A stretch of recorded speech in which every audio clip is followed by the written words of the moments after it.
On June 16, 2013, 29-year-old Yeni Tuf noticed a demolition happening near his work in Lipetsk, Russia. He was on his lunch break and had plenty of time to admire the work being done. So he took out his phone and started recording the demolition. Unfortunately, watching this demolition was about to become the worst decision of his life. Now, I should mention that Yevgeny was being as cautious as he could. He was standing at least twice as far from the building being destroyed as the two men in front of him. Yevgeny was also standing off to the side, since given the demolition method, the debris looked like it was going to fall towards the excavator. Tragically, that is not what happened. As the excavator pulled the wall beyond its tipping point, it didn't detach cleanly and rotated mid-air, sending massive bricks and other debris hurling toward Yevgeny. And while the men standing nearby were nearly missed, Yevgeny wasn't so lucky. He was thrown to the ground by flying debris, with the impact leaving him critically wounded, while others rushed over to help. Paramedics were called and rushed him to the hospital. Sadly, it was too late. Yeni had suffered multiple complex fractures, damaged organs, and serious brain trauma. He passed away shortly after reaching the hospital, leaving his wife and 3-year-old daughter behind, all because he wanted to watch a building being demolished from what he believed was a safe distance. The company in charge of the demolition was charged with criminal negligence for failing to establish an effective perimeter around the worksite, with the video Evie captured serving as a crucial piece of evidence. However, no legal penalty could rewind time or erase the damage that had already been done.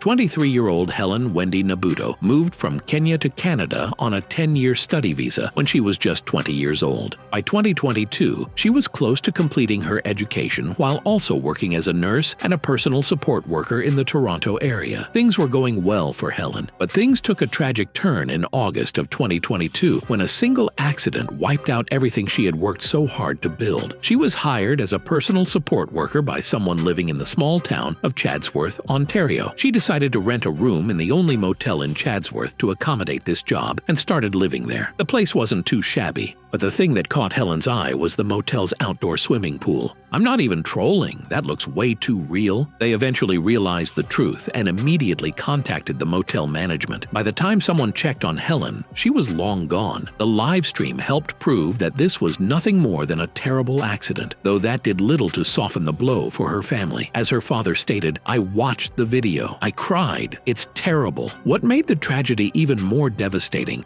was that Helen was the sole breadwinner for her family. Without her, they couldn't even afford to bring her body home to Kenya. Fortunately, when the story made headlines, the internet came together and raised over 66,000 Canadians to cover her funeral expenses and help her family in their time of need, giving a somewhat bright ending amongst an absolutely tragic situation. Ivan Lester Maguire was a 35-year-old skydiving expert who lived in the small town of Franklin, North Carolina. He worked as a skydiving cameraman at the now-defunct Franklin County Sports Parachute Center, where his job was to capture photos and videos of clients who wanted their skydive jumps recorded. He'd been doing this every day for years, and April 2, 1988 was no different. Unfortunately, what began as just another routine workday would end in a sudden, irreversible tragedy. The day began smoothly, with Ivan successfully completing 2 dives by late afternoon. But it was an unusually busy Saturday, and before the sun could set, he was called in for a 3rd jump. He was already exhausted by this point, but didn't want fatigue to get in the way of his job, so he agreed to the dive.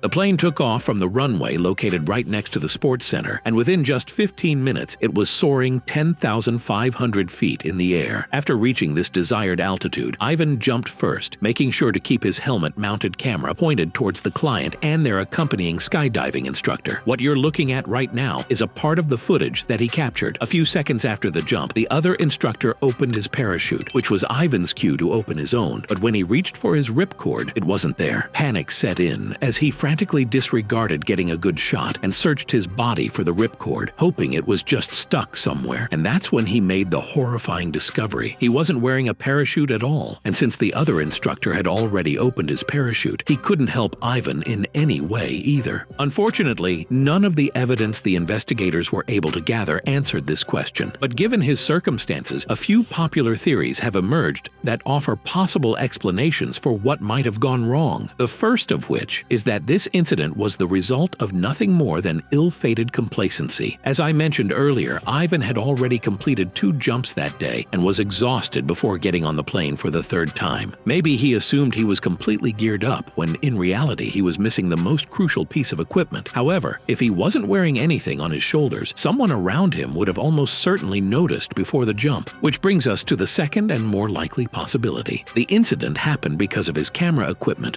Armin Schmier was a 28-year-old Italian man with a love for extreme sports. He originally started with skydiving and performed countless jumps across Europe. But as time went on, he started getting bored of skydiving and wanted to try something even more extreme. So sometime in 2015, he switched from skydiving to wingsuit base jumping. Learning a brand new sport, especially one as dangerous as wingsuit base jumping, was quite risky. Bad Armin managed to pull through and became quite proficient at it in just 1 year. What he didn't know, however, was that his luck was about to run out. On the 26th of August 2016, Armin climbed to the summit of Mount Kangar in the Swiss Alps. On this day, he wanted to live stream his adventure, which started with him putting on the equipment and getting ready for the jump. But since he didn't have any streaming-capable action camera or a secure mount for his phone, he came up with an alternative solution where once he was fully geared up, he told his viewers, "Today, you fly with me," and put the phone in his pocket. All his viewers could see now was the darkness inside of his pocket with some light bleeding through the fabric, but the audio was still clear enough to understand what was going on, like Armin counting down and making the jump. Things seemed to be going as expected. However, about 20 seconds after he made the jump, his phone captured the sounds of Armin screaming, crashing into the mountainside, and rapidly rolling down the steep terrain. The fall ended with Armin landing in the middle of a cow pasture, now being completely silent. His viewers quickly contacted the authorities, who spent the next few hours looking for him. Unfortunately, by the time they found him, it was already too late. Armin had succumbed to his injuries and passed away, and while the Swiss authorities never released the true cause of his death, whether it was equipment failure or pilot error, at the very least, he died doing what he loved. What's crazy is that just a month before this crash, Tavy made a Facebook post stating, "One day, the wrong train will take you to the right destination." His wife miraculously survived, but sustained several critical injuries. She was rushed to the hospital and put on life support, though I wasn't able to find any reports on what happened to her after that. The now tragic final memory Ty left to his fans was him simply having fun and dancing to music. On the 15th of January 2023, Yeti Airlines Flight 691 took off from Kathmandu's Trip Haven International Airport at around 10:30 a.m. It was a domestic flight headed for the Pokhara International Airport, located roughly 124 miles or 200 kilometers west of the takeoff location. Things started off just as everyone hoped, with the plane taking off, climbing, cruising, and even descending without any issues. And as it was about to land at the Pokhara airport, one of the passengers started live streaming on Facebook from within the cabin.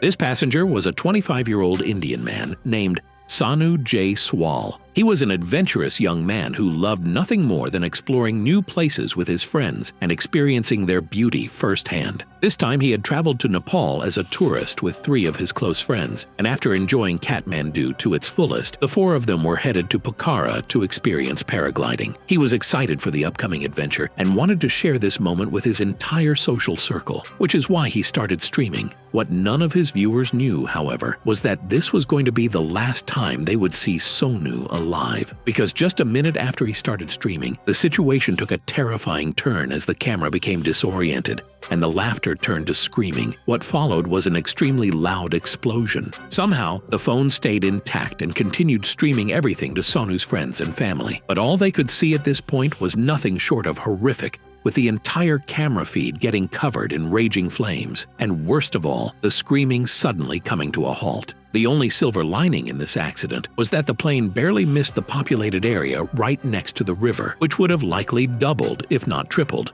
the losses. As for how things went so horribly wrong when the rest of the flight had been relatively smooth, a months-long investigation concluded that it was mostly due to human error. You see, the flight was originally supposed to land on runway 30, but for some unknown reason, the pilot requested to land on the indirect runway 12. Now, the co-pilot, Anju Karyatada, was under training at the time.